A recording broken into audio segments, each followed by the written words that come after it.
Please বন্ধুরা আমার এই চ্যানেলটাকে সাবস্ক্রাইব করে দিও, এতে আমাকে আরও উৎসাহ করবে নতুন নতুন ভিডিও বানানোর জন্য। কেমন?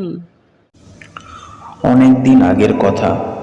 একটি ছোট বানর একদিন খাবারের জন্য সে গভীর জঙ্গলে ফলের খোঁজে বেরোয়। কিন্তু যেতে যেতে হঠাৎ তার সামনে একটি বিশাল বড় সাপ এসে উপস্থিত হলো। সাপটি তাকে বলে, বানর ভাই, আমি তোমাকে কোনো ক্ষতি করতে চাই না, তবে আমি খুব ক্ষুধার্ত। তুমি যদি আমাকে একটা ফল এনে দাও ওই গাছ থেকে, তাহলে আমি তোমাকে কিছু গোপন খাবারের স্থান দেখাবো। এদিকে সাপ বলে, আমার এই মোটা শরীরের জন্য, ভারী শরীরের জন্য আমি ওই গাছে উঠে ফলই পারতে পারছি না। আর বানর ভাই, তুমি কত হালকা, এক গাছ থেকে অন্য গাছে লাফ মারো, তবুও গাছের ডাল ভাঙে না। তুমি পারবে আমার ওই ফলটা পেরে দিতে?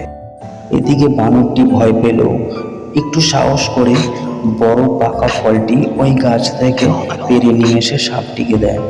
সাপটি ফলটি খেয়ে তো খুব খুশি হয়। তখন বানরটিকে একটি গাছের দিকে নিয়ে যায়।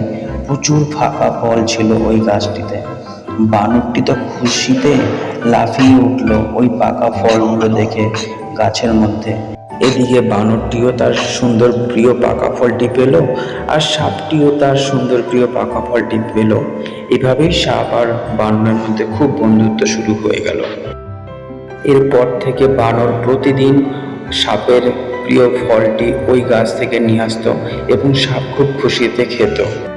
এদিকে বানরের যে প্রিয় ফলটি ছিল সেটি সাপের নিজের বাগানেই হতো, কিন্তু সাপ কোনোদিনও তাকে তারপর থেকে বারণ করতো না এই ফলটি খাওয়ার জন্য।